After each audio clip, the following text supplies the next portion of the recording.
السلام عليكم ورحمة الله وبركاته. إلى حضرة المصطفى رسول الله صلى الله عليه وسلم.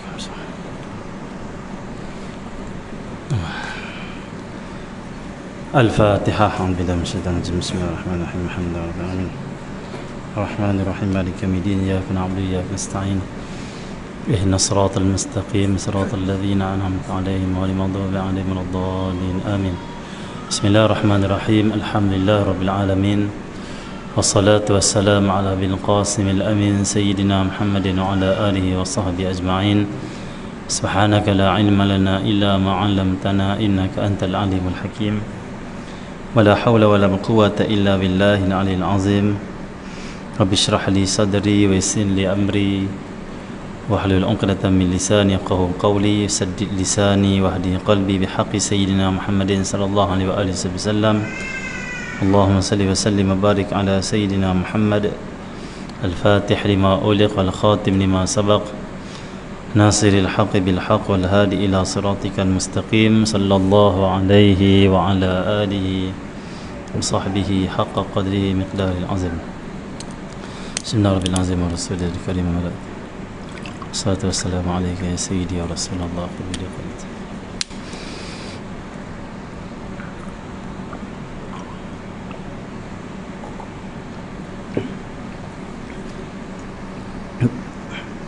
Dimuliakan pengurusi masjid, pengurusi surau An-Nur, Tuan Imam barisan jawatan kuasa, khususnya muslimin dan muslimat dirahmati oleh Allah Subhanahu wa taala. Syukur pada Allah di atas pertemuan kita pada malam ini membicarakan tentang tajuk istiqamah selepas bulan Ramadan. Istiqamah adalah suatu yang sangat berat, yang sangat sukar. Waktu mana Nabi SAW turun kepadanya surah Hud, Rasulullah SAW baca surah Hud ni sampai menyebabkan beruban kepala Nabi SAW. Sebelum Nabi SAW baca surah Hud, tadabbur surah Hud, rambut Nabi semuanya hitam, janggut Nabi semuanya hitam. Bila mula turunnya ayat-ayat Quran dalam surah Hud, dan Nabi baca sehingga berubanlah rambut Nabi sallallahu alaihi wasallam. Allahu subhanahu. Dan kata Rasulullah sallallahu alaihi wasallam, berubannya rambut aku ini kerana surah Hud. Dan dalam surah Hud ni ada satu perintah yang sangat besar, yang sangat berat. Perintah apa?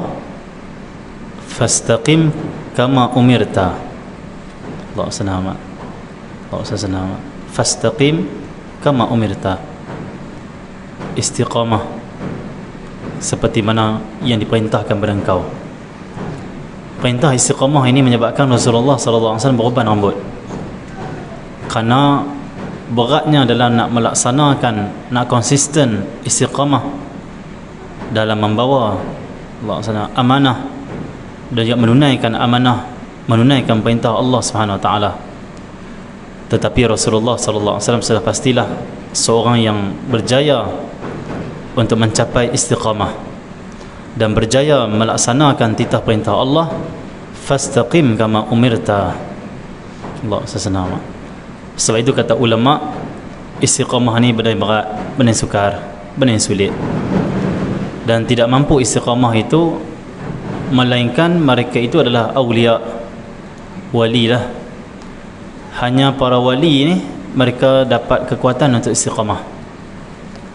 Kerana sebelum nak mencapai istiqamah, seseorang itu kena mujahadah. Mujahadah ini kata Imam Ghazali, mujahadah ini kebiasaannya seperti mana orang yang berlayar di lautan. Ada waktu ombak kuat, ada waktu ombak tak kuat, naik turun, terumbang-ambing, sama ada tenggelam ataupun terus berlayar dan sampai ke destinasi. Maka orang mujahadah itu kata Imam Ghazali, ada hari dia jatuh, ada hari dia kuat, ada hari dia boleh amal, ada hari dia tinggalkan amal.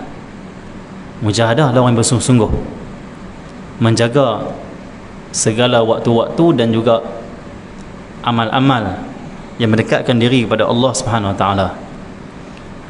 Amal yang paling dekat, yang paling cepat mendekatkan diri kita kepada Allah, yang pertama adalah kita menunaikan kefarduan. Benda yang Allah wajibkan, yang Allah fardukan, tunai semua. Allah suruh tutup aurat elok. Allah suruh kita ni sembahyang bagi elok.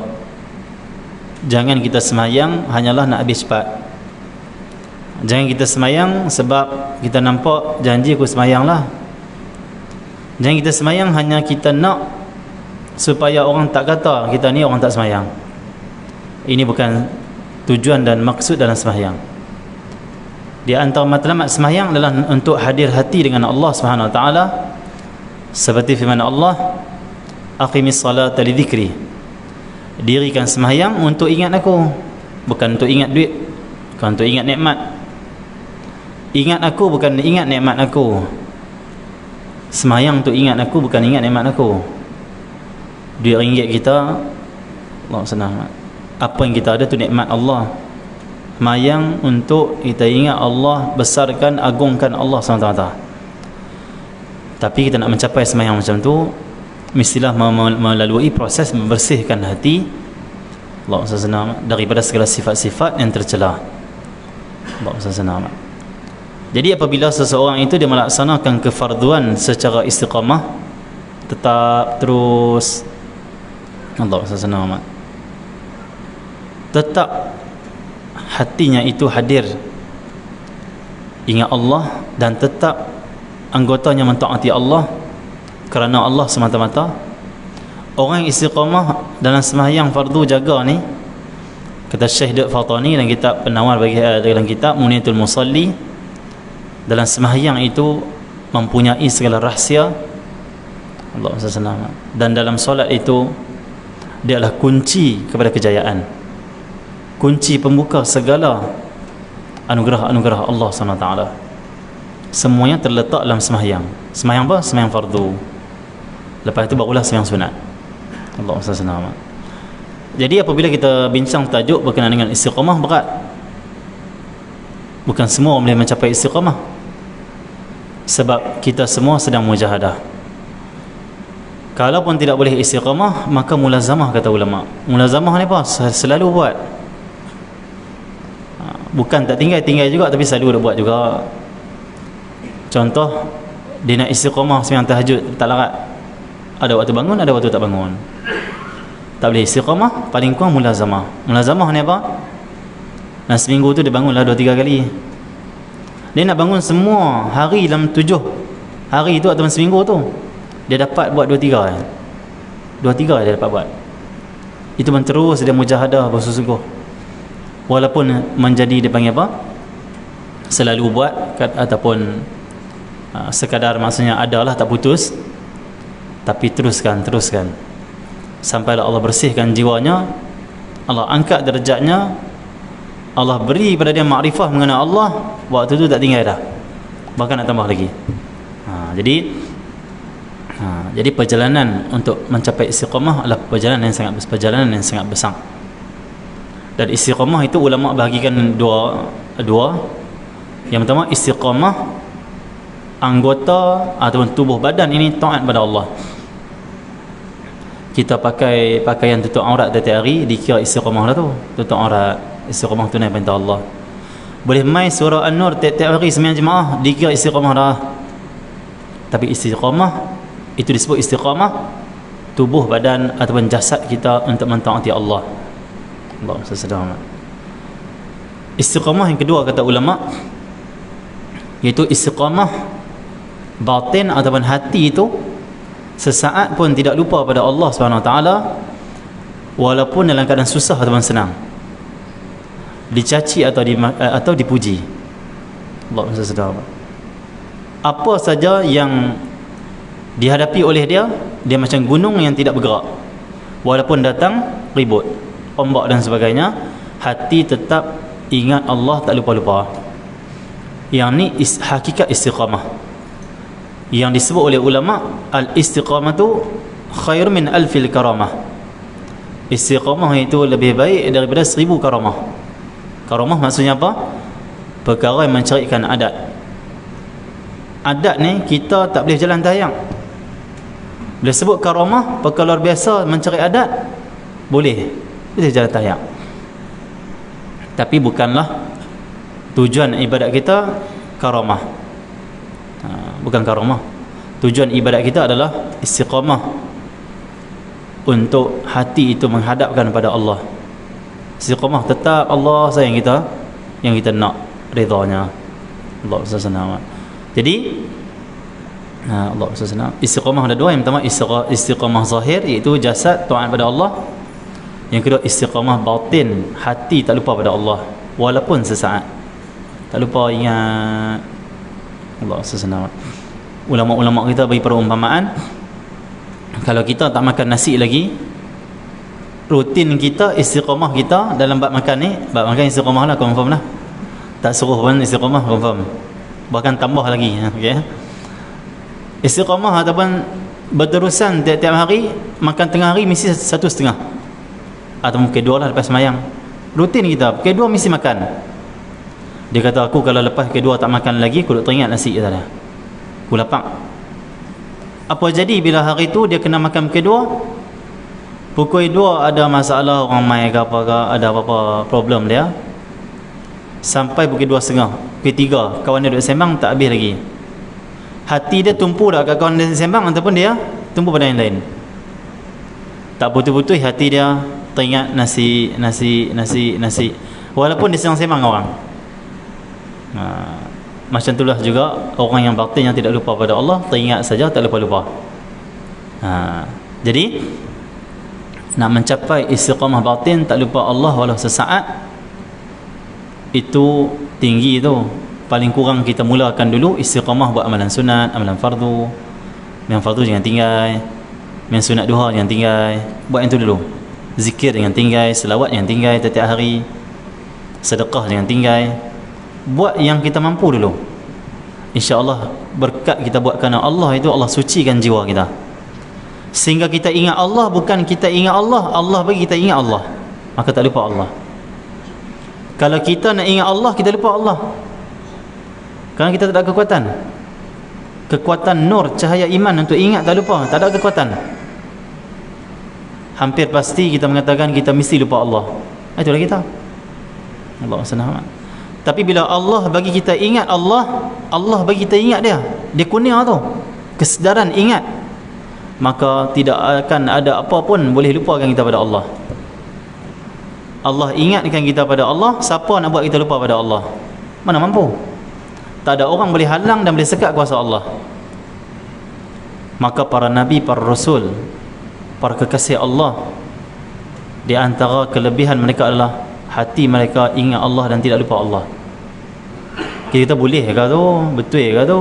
Betul sebab Allah buat, Allah bagi. Kalau kita sendiri nak buat, tak betul, tak mampu maksudnya. Bila Allah yang bagi, kita mampu. Allah SWT. Jadi cumanya Allah telah jadikan syarat-syarat untuk mendapatkannya, anugerahnya itu apa? Bersihkan jiwa, zikrullah, jaga mata, tangan, telinga, hati daripada maksiat pada Allah, selalu taubat pada Allah, hadir majlis ilmu, kawan dengan orang soleh, usahakan bangun malam, jaga sembahyang witir, jaga solat duha. Allah SWT. Sentiasa baik, sentiasa bersangka baik pada Allah dan sama hamba Allah, sentiasa munajat minta tolong kepada Allah SWT, dan mengakui kelemahan kita. Allah bagi insya-Allah satu hari nanti. Dan ingat Allah tak lupa-lupa ni bukan dia boring, tak boring. Ingat orang tak lupa-lupa tu boring dan gelisah. Buat aku teringat dia ni, Allah, kacau hidup kita. Kalau ingat Allah tak lupa-lupa, itulah kebahagiaan hidup. Kerana kebahagiaan ni terletak kepada hubungan kita dengan Allah, itu ingat Allah, zikrullah. Berdasarkan ayat Quran, ala bi dzikrillah tatma'innul qulub. Dengan mengingati Allah itu hati tenang, dan tenanglah akan mengeluarkan kebahagiaan. Ketenangan akan melahirkan kebahagiaan. Mana mungkin orang bahagia kalau tak dapat tenang? Orang kaya pun kalau tidak diberi ketenangan oleh Allah, tak akan jumpa bahagia. Bahagia tak duduk dekat dinding. Bahagia tak duduk dekat kereta. Bahagia tak duduk dekat duit. Bahagia duduk di hati. Hati Allah tak bagi bahagia, tenang, tak dapat. Walaupun kita pergi melancong sampai hujung dunia sekalipun, kalau ada hujung dunia lah. Walaupun kita naik ke bulan untuk cari ketenangan, tak akan dapat tenang.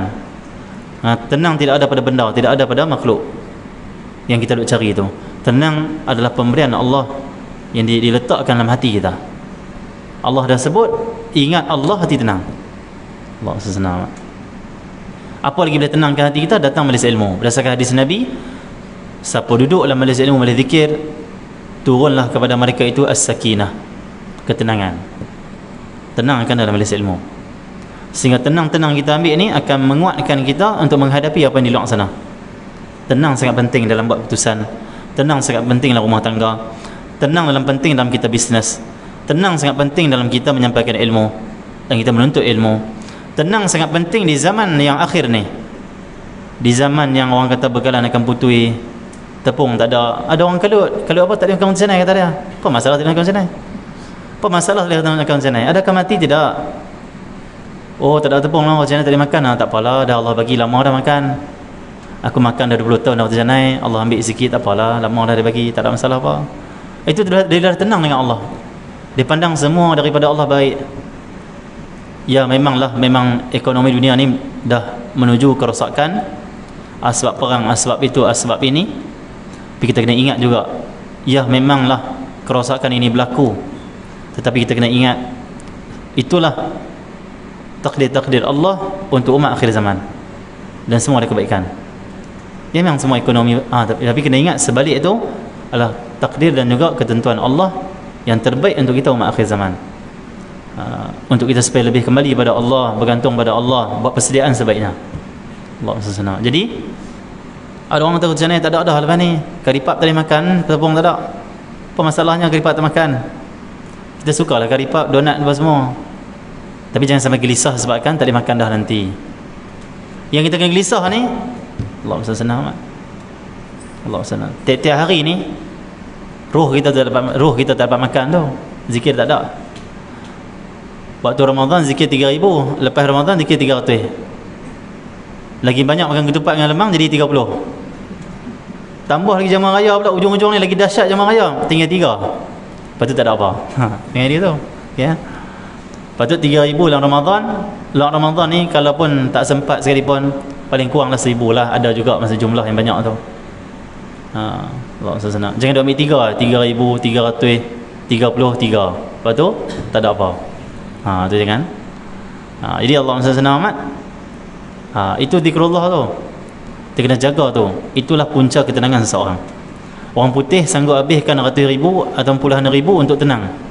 Rumah dia buat bagi cantik, halaman bagi tenang, pergi melancong bagi tenang. Tapi selagi mana tidak ada iman, tidak ada zikrullah, dia tak akan mencapai betul-betul ketenangan. Kalaupun tenang sikit saja, dia rasa macam rehat saja, lepas tu sabut balik. Yang tenang sepanjang masa dunia dan akhirat adalah hanya orang yang mengenal Allah dan orang yang mendapat ketenangan daripada Allah. Redha. Allah kalau redha kita, tenang hidup kita. Allah tak redha, tak tenang lah tu. Macam kita ni anak, mak ayah redha pada kita, hidup pun tenang, bisnes pun menjadi. Allah SWT. Sonok. Kalau mak kata apa, hang ni anak dah haka, tak guna punya anak, mati lebih baik pada hidup, tenang lah hidup kita. Siapa kata tenang tu dia tipu. Mesti tak tenang. Dia teringat lah, mak aku marah aku ni, buat bisnes, teringat juga mak aku dah buang aku ni, bawa melancong apa, teringat juga mak aku ni macam mana lah nanti akhirat mak aku. Dia mesti duk kacau hati dia. Mak aku dah haka pada mak aku tak redha pada aku. Itu mak ayah tak redha, Allah tak redha, lebih besar lagi. Carilah ketenangan di mana pun, nak selam dalam laut ke, nak naik ke atas laut ke, nak terbang ke, nak berpusing ke, tak dapat tenang tu. Kerana tenang hanya daripada Allah, berdasarkan Quran dan juga hadis Nabi SAW. Tenang hanya daripada Allah, dia panggil as-sakinah. Yang tu manusia cari. Dan dia hanya terletak kepada zikrullah, ingat Allah SWT. Allah SWT.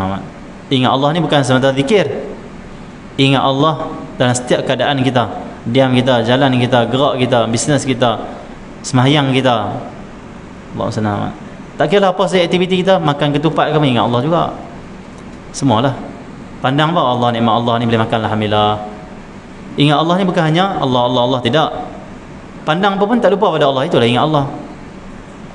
Sentiasa mandang ni ada kaitan dengan Allah ni, Allah bagi ni, rahmat Allah ni, Allah, alhamdulillah.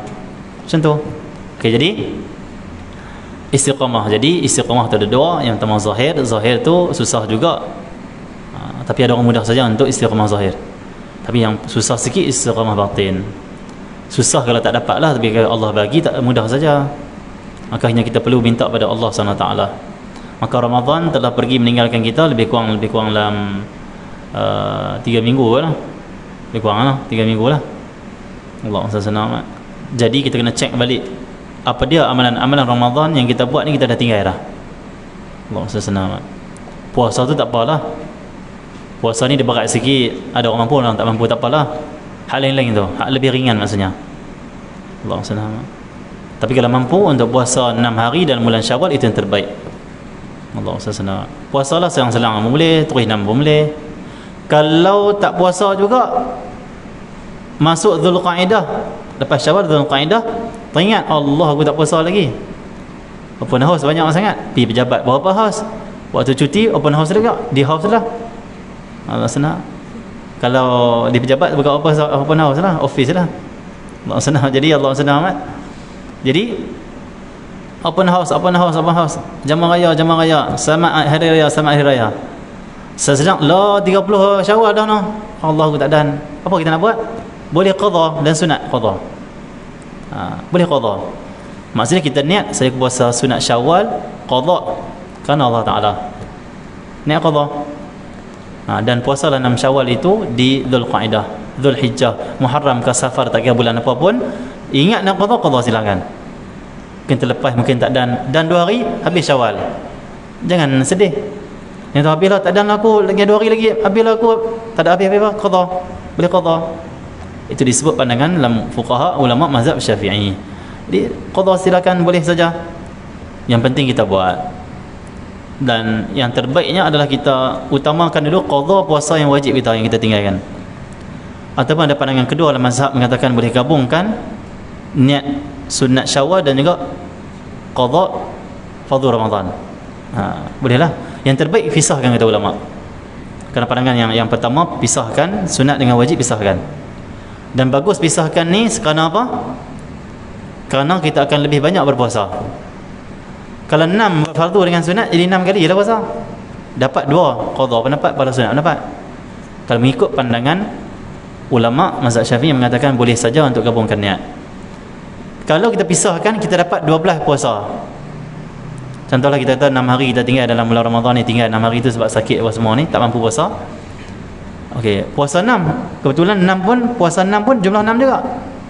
Kalau kita pisahkan fardu 6, sunat 6, jadi 12. Banyak ah. Itu lebih afdal maksudnya. Tapi kalau nak gabung pun tak apalah, silakan nak pakai pandangan tu yang bolehkan.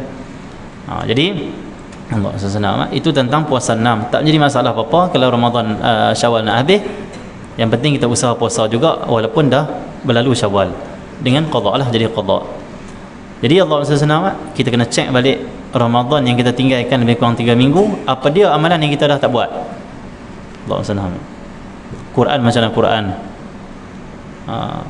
Makin lupa ke makin ingat, makin baca ke makin tinggal. Maksudnya kalau kita tinggal dalam 3 minggu ni sebab mungkin kita ni jadi mengantuk sebab ketupat banyak kot, lemang banyak apa semua, tak apalah. Boleh mula balik maksudnya. Boleh mula balik. Jangan tinggalkan terus. Berdasarkan hadis Nabi sallallahu alaihi wasallam, ahabbul a'mali ila Allah adwamuha wa in qalla. Allah SWT. Maksudnya apa hadis Bukhari? Imam Bukhari. Maksudnya amal yang paling Allah cinta, Allah suka yang berterusan wa in qalla, walaupun sikit saja. Amalan tu berterusan, amalan yang berterusan walaupun sedikit. Tiap-tiap hari sembahyang duha 2 rakaat saja, tak mampu buat 8 contoh. Tiap-tiap hari buat 2, yang tu yang paling Allah suka. Yang Allah tak suka macam mana kata ulama berdasarkan sebalik makna hadis ni? Amalan yang banyak tetapi dia buat lepas tu dia tinggalkan. Contoh dalam bulan Ramadan 2 8 ke 4 habis Ramadan ketupat 4 batang 4 ketuai lemang 4 batang. Yang tu yang 4. Okey. Nasi impit 4. Yang tu 4, yang tu bukan 4 2 dah. Maka amalan ni Allah tak suka. Amalan yang banyak lepas tu stop. Seolah-olah dia buat tu macam dia buat siap-siap, tak buat dah maksudnya. Tak boleh tu. Dia tu sembahyang duha banyak-banyak dalam Ramadan ni, lepas ni cuti sembahyang duha sebab dah cukup dah, pahala dah banyak dah. Banyak sangat tak boleh. Itu karut tu. Okey. Kalaupun kita dah buat 4 tinggal. Okey, mula balik. Boleh mula balik. Dikira berterusan juga. Walaupun dah tinggal 3 minggu, dikira berterusan juga. Kenapa? Kita continue. Allah 3 minggu kali istighfar lah, minta ampun, nak buat lalai, nak buat macam mana? Astaghfirullah, lalai. Mula balik. Tak ada masalah apa. Rahmat Allah tu luas. Yang bahaya bila kita dah tak ada usaha dan semangat untuk amalkan balik. Takut-takut itu tanda Allah dah tak suka pada kita. Dan kata ulama, tanda Allah dah mula mencabut rahmatnya ataupun tidak rida, tidak suka pada seorang hamba ni mula berpaling daripada ibadah pada Allah. Permulaan ditinggalkan sunat, lama-lama ditinggalkan wajib. Itu dah jauh pada rahmat Allah tu. Dia kena minta taubat balik pada Allah. Tak tahu apa salah kita menyebabkan tak boleh buat amal ni. Orang kalau boleh buat amal ni, tidur lambat pun boleh bangun awal. Orang kalau boleh buat amal ni, sibuk macam mana pun malis ilmu sampai. Dia mesti adjust time. Macam kata Imam Haddad ataupun kata ulama, orang nak jaga rutin dia boleh saja. Setiap orang dia boleh jaga rutin dia, boleh saja. Contoh, kita biasa main badminton setiap malam. Pukul 9 malam kita masuk gelanggang. Pukul 9 kalau isteri kita ajak, abang jom pergi main dia ni, kita kata apa? Esoklah. Ni nak pergi main badminton. Anak main, ayah duduklah rumah kita makan-makan ni. Ayah kata apa? Tak apalah, balik sekali ayah makan. Semua dia panggil apa? Urusan dia boleh selesaikan, dia boleh tunda ataupun dia panggil apa? Nanti dulu, untuk rutin harian itu tak tinggal. Rutin apa tu? Permainan. Yang minta crawl lepas asar, dia boleh adjust time-time yang lain, waktu lain. Ataupun aktiviti yang lain, waktu lain. Akhirnya dia istiqamah. Rutin dia lepas asar main takraw, lepas asar main bola, lepas asar main PUBG. Buat tak kira lah. Istiqamah sampai 3-4 bulan. Cuma tak dapat ke rumah. Tak ada wali tak ada main saja, dia main banyak saja. Maksudnya apa? Manusia kalau nak jaga rutin dia boleh. Semua kita mampu. Cuma minat tak minat saja. Minat bola boleh jaga waktu bola. Kalau minat semayang boleh jaga waktu semayang. Minat dia suka, dia rasa macam kemanisan. Nak sampai ke sana mesti tak manis dulu. Nak makan durian sedap, jumpa duri dulu. Duri dulu jumpa, duri makan sedap, duri kena lagi sakit. Durian musangking ke tak kira, musangking dia berkata nak naik sekilo RM80 tu salah makan lah sampai RM80. Kalau makan ke duit banyak silalah. Teringin juga makan lah, tak ada salah apa, duit banyak buat macam mana, boleh makan lah. Musangking harga RM80 sekilo contoh. Allah senang amat. Dia beli tu bukan sedap pun musangking tu. Tak sedap. Tak sedap kenapa? Dia kena bawa balik rumah, pegang sakit, duri, tarik nak buka payah. Sedap tu bila? Bila dah masuk ke dalam. Bila dah mula pegang, mula letak di lidah, dia akan rasa nikmatnya.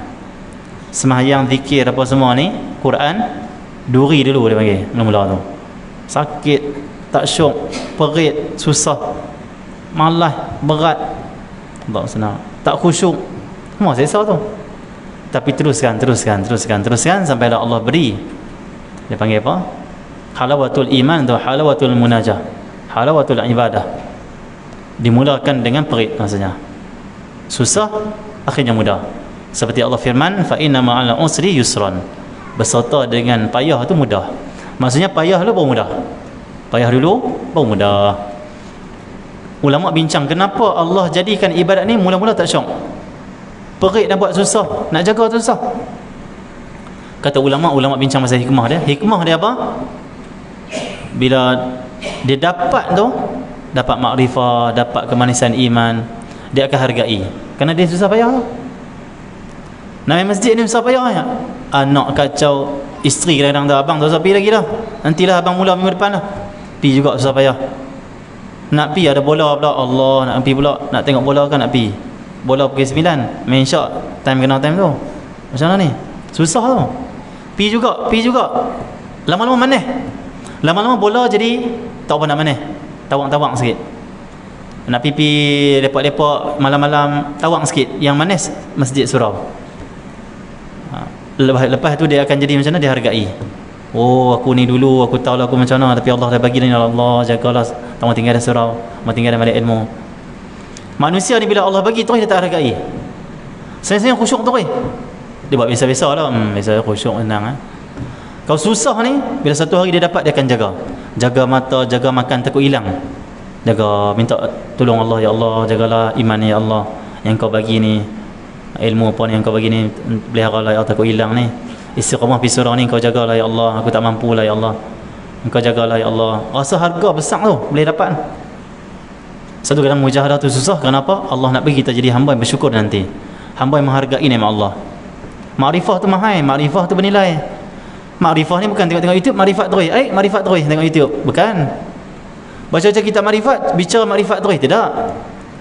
Makrifah ni dia hasil daripada kita mengaji dan juga kita beramal dengan ilmu kita. Dasarkan man amila bima alima warathahu Allahu ilman ma lam ya'lam. Barang siapa yang beramal ilmu yang dia tahu, Allah wariskan pada dia ilmu yang tak pernah tahu sebelum tu. Makrifah mengenai Allah SWT. Hati dia dapat tu, kenal dengan Allah SWT. Sampai tahap dia bukan bicara, tak bicara pun. Dia bila kita rasa dengan Allah, perasaan dengan Allah ni bukan dicerita ke orang. Seperti kata ulama, rasa itu haram dicerita, kecuali kita cerita secara umum, macam ni. Jangan abang kata aku rasa macam ni lah, diam saja. Kalau kita baru dapat rasa-rasa tu, kita cerita ke orang seolah kita api baru nak menyala, kita siram dengan air, dia akan terpadam dan susah untuk dibina balik. Apa yang kita rasa ni, perasaan-perasaan dengan Allah ni, itu rahsia kita dengan Allah. Bila simpan, Allah akan tambah lagi. Biar zahir kita ni nampak macam orang biasa, dalam kita tu luar biasa. Zahir kita nampak macam tak ada apa-apa, kita ni orang biasa, dalam tu dengan Allah tu. Bukan luaran ni makrifat, bicara itu bicara tinggi-tinggi, dalam kosong, tak mahu itu. Maksud senang. Kita nak betul-betul kita dapat daripada Allah ni dalam ni, kurniaan Allah sungguh-sungguh. Allah senang. Wa ja'alnahu min ladunna ilma. Kan tak baca saja, nak dapat, nak rasa tu. Seperti kata ulama, man lam yaduk lam yadri. Siapa tak pernah rasa, dia tak pernah tahu pun rasa tu macam mana. Kena rasa tu. Okey. Jadi nak rasa ni mula dengan tak rasa, mula dengan payah, mula dengan susah. Allah senang, baru hargai. Orang kalau nak beli motor, ada duit beli motor terus tak hargai. Dia kata, "Pak, saya nak beli motor." Pak dia kata, "Noh, 30,000 beli motor paling elok." Dia kan jaga sangat motor tu. Pakai dah 3 bulan tukang. Kan sayang mana pun. Orang yang kerja daripada umur muda ni, umur 20 kerja, dia dah 10 tahun lagi aku nak beli motor. Gaji pula sebulan 1,000 saja. Simpan sehari RM10 ya, bulan RM30 ya. 100 ke macam tu. Lepas 10 tahun dia beli motor. Dia hargai motor tu. Hargai tak? Hargai, dia tengok benda sayang dah. Allah, susah payah ni. Hargai.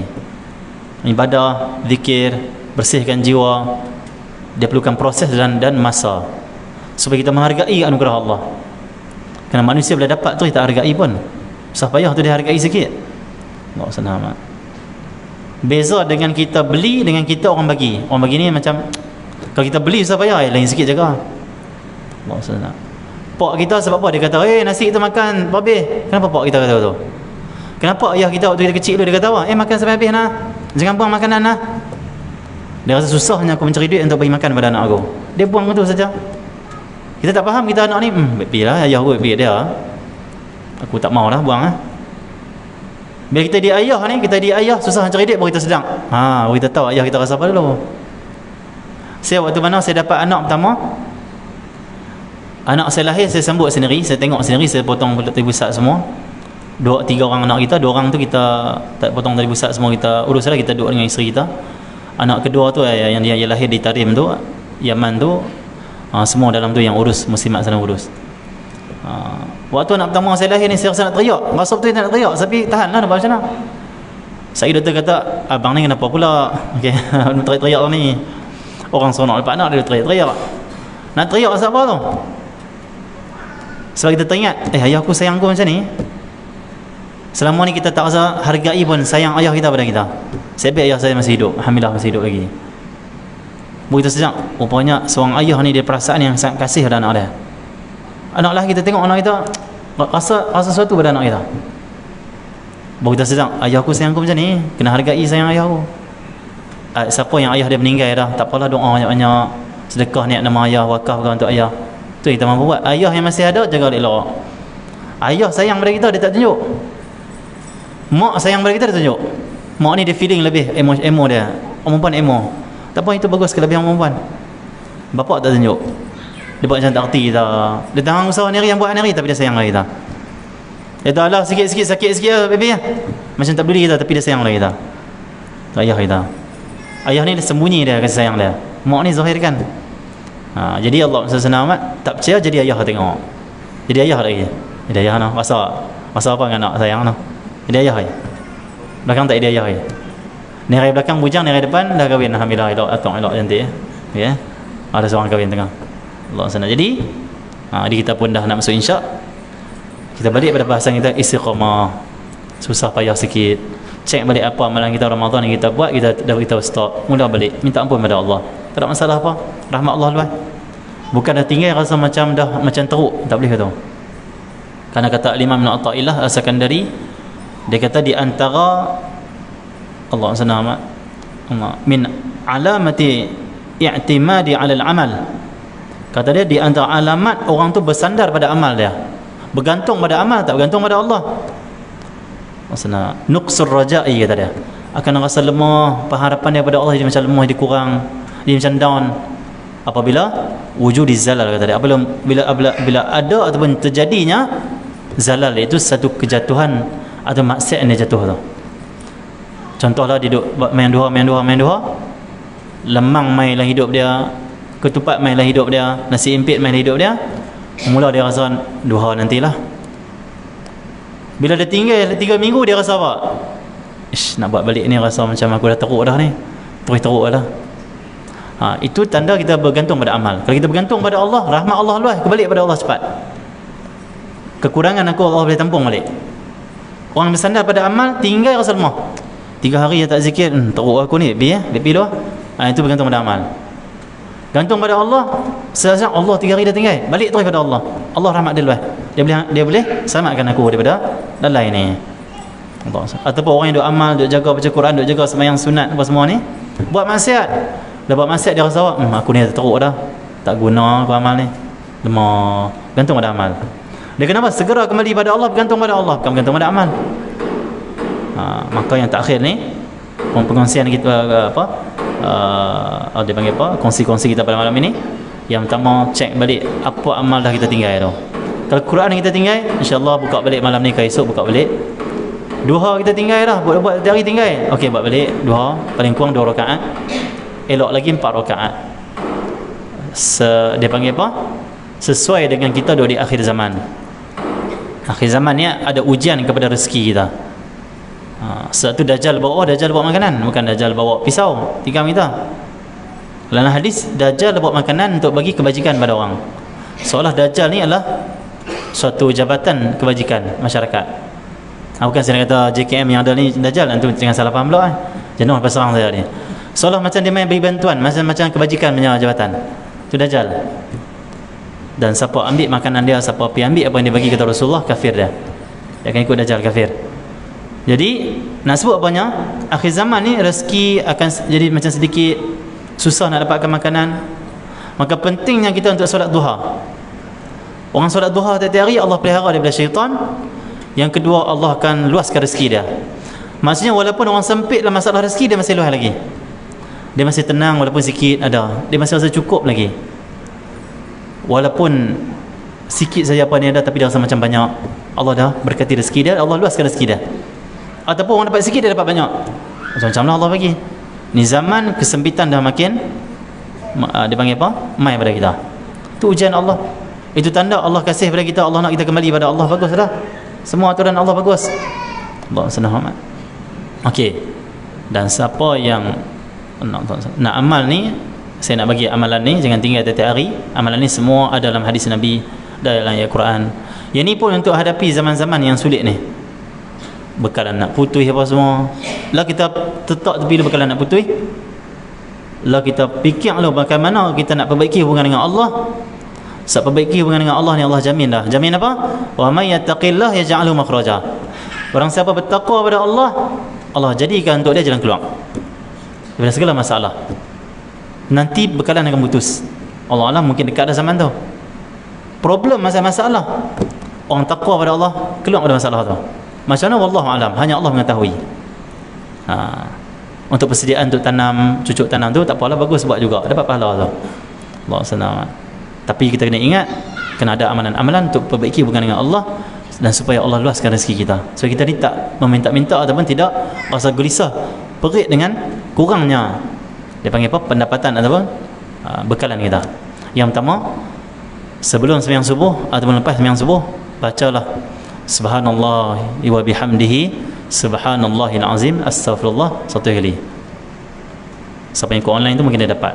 Ni hari ni kita bagilah. Kalau tak tulis, ingat saja tak apa. Atau tengok balik rakaman ataupun cari kat siapa yang tulis. Subhanallah wa bihamdihi subhanallahil azim astaghfirullah. Seorang sahabat, dia miskin, dia datang kepada Rasulullah, datang dekat Rasulullah. Ya Rasulullah, sahabat ni kata, saya ni miskin, duit tak pun nak ada. Kata Rasulullah, bacalah zikir yang binatang baca bila dia nak rezeki daripada Allah. Apa dia tu? Subhanallah wa bihamdihi subhanallahil azim. Binatang baca ni Allah beri rezeki. Haiwan. Dan zikir ni kalau sebut dalam hadis kita al-adhkar karangan Imam Nawawi, kata Rasulullah, zikir yang paling Allah cinta itu zikir para malaikat. Apa dia zikir malaikat? Subhanallah bihamdih, subhanallah bihamdih. Dalam riwayat yang lain, subhanallah bihamdihi subhanallahil azim. Dan astaghfirullah. Yang ketiga, astaghfirullah. Cuci, minta ampun pada Allah di awal pagi kita, supaya dengan diampunnya dosa Allah luaskan rezeki. Dan kenapa ada istighfar di situ? Berdasarkan hadis Nabi, man lazimal istighfar, barang siapa yang melazimi istighfar, Allah akan jadikan untuknya setiap perkara yang min kulli dhiqin makhraja, setiap yang sempit jadi jalan keluar, ada jalan keluar. Wa kulli hammin faraja, tiap-tiap perkara yang menduka citakan hati dia, dia akan lepas lapang dada dia. Istighfar, baca 3 kalimat ni sebelum sembahyang subuh atau lepas sembahyang subuh. Yang kedua, lepas subuh baca ya latif ya latif ya latif 129 kali. Zikir ni zikir yang ramai ulama amalkan sejak zaman dahulu sampai sekarang. Allah senang. Ya latif 129 kali. Ni asma Allah SWT. Kata Habib Kazim lalu kita ngaji Yaman lalu, dia kata siapa baca ya latif 129 kali ni, insya-Allah Allah akan selamatkan dia bila musibah akhir zaman, macam-macam kesesatan banyak, kerosakan banyak, insya-Allah Allah selamatkan dia. Dia dapat latif Allah SWT. Khususnya nak keluar musafir, baca ya latif 129 kali lah kita waktu musafir tu, Allah selamatkan. Ni dah mujarab lah. Ada seorang kawan kita nak balik ke Malaysia naik van. Orang Arab ni bawa van lerah kat highway kat Padang Pasir. Dia teringat Habib pesan nak keluar musafir baca ya latif 129 kali. Ya latif ni lah Allah yang maha menjaga kita, Allah yang menyelamatkan kita dari segala musibah malapetaka.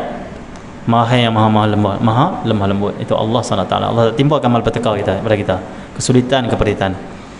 Musafir accident, derah van terbalik, teruk accident, seolah macam nak hancur van tu. Tapi dia dan family dia luka sikit-sikit saja, luka saja, patah tak ada apa, tak ada. Macam biasa keluar van, macam biasa saja. Nak ikutkan cedera parah tapi tak cedera parah. Allah pelihara, maksudnya Allah pelihara. Kalaupun jadi juga cedera parah, tak izin Allah lah. Okay. Yang penting baca dulu lah, yang lain serah pada Allah. Dan Allah tak pernah sia-siakan doa hamba dia, zikir hamba dia. Walillahil asmaul husna, walillahil asmaul husna fad'uhu biha. Allah ni memiliki asmaul husna. Berdoa dan serulah dengannya. Baca ya latif ya latif. Kalau boleh lepas tu doa 4 kali. Doa apa? Ya latif ultuf bi fi taysir kulli asir fa inna taysir al asir alayka yasir wa as'aluka yusra wal afiyah fi dunya wal akhirah. 4 kali ulang, panjang. Nanti kita tulislah. Dalam doa saja 4 kali. Doa apa? Ya Allah, wahai yang mudahkan segala kesusahan dan beri kepada aku afiah dunia dan akhirat. Selesai cukup. Ulang 4 kali. Itu bahasa Melayu dia, senang saja. Bahasa Melayu lah senang. Akhir zaman tak ada nak hafal dah.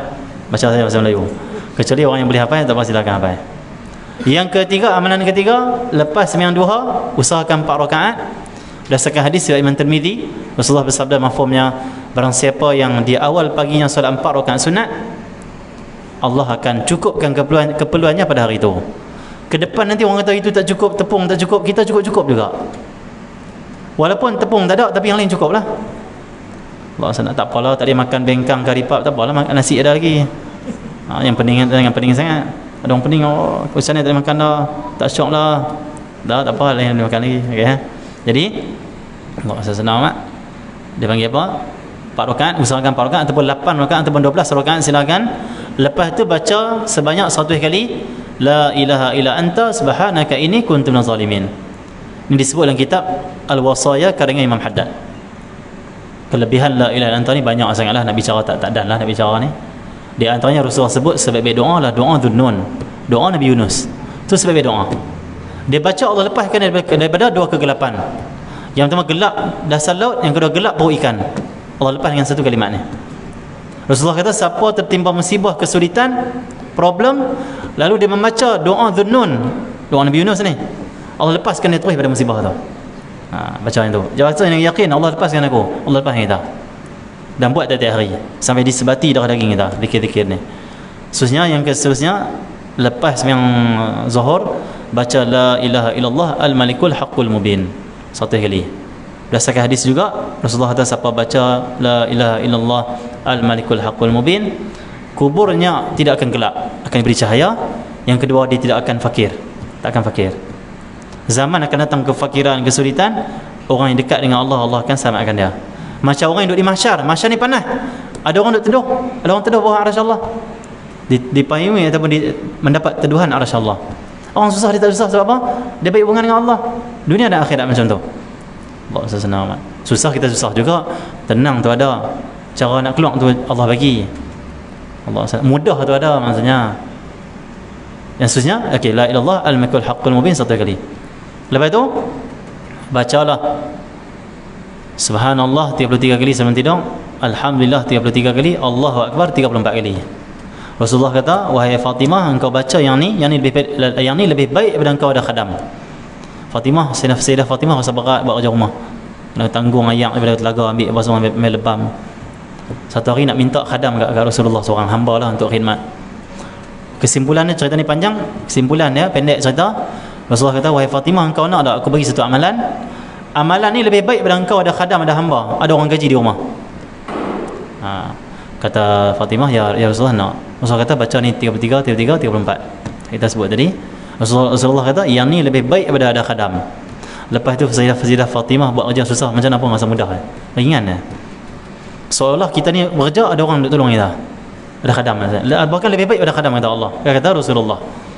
Kita bisnes susah, payah, kadang orang pekerja kita buat masalah, saat nak demam, saat sakit perut, saat lekat lemang apa semua. Macam kita punya pekerja buat malasan, tak mahu kerja, tak apa, kita baca wirid ni, esok lepas pekerja tak main, adalah pertolongan Allah tu, mudah. Yakinlah dengan hadis Nabi SAW. Orang yakin dia akan lihat, oh mudah sungguh. Bila tu aku tak boleh keluar lah sehari nak pergi raya jam, baca yang tu, insyaAllah. Jam tahun apa ada juga ruang untuk dia keluar daripada jam tu. Ada jugalah dia panggil apa, cara dia tu mudah saja untuk lepas maksudnya, tapi kena cara dia. Apa dia? Dekatkan diri pada Allah dengan zikir-zikir yang disebutkan tadi, yang Rasulullah ajak, yang daripada Quran dan hadis Nabi SAW. Yang lain-lain tu banyakkan selawat pada Nabi Muhammad SAW saja. Quran jangan tinggal apa semua, solat fardu berjemaah jangan tinggal, main sunat apa semua. Itu tambah pandai-pandai lah. Yang ni asas saja amalan untuk lengkapkan dan cukupkan keperluan kita di akhir zaman.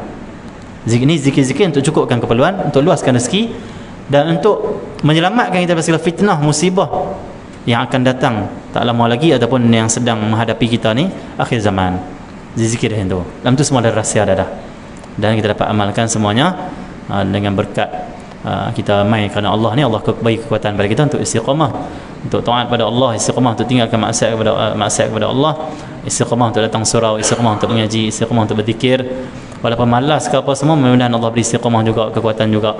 Mudah-mudahan kita mati dalam keadaan istiqamah. Mudah-mudahan kita mati dalam keadaan hati kita istiqamah, tak lupa Allah SWT. Istiqamah ingat Allah, istiqamah rasa manisnya zikir pada Allah, istiqamah rasa manisnya munajat, manisnya ibadat, manisnya kebaikan. Semoga Allah keluarkan daripada hati kita segala kemalasan, keburukan, segala aib, segala tercela, sifat tercela. Moga Allah jadikan hati kita hati yang dilimpahkan anugerah Allah, ilmu Allah, ma'rifatullah.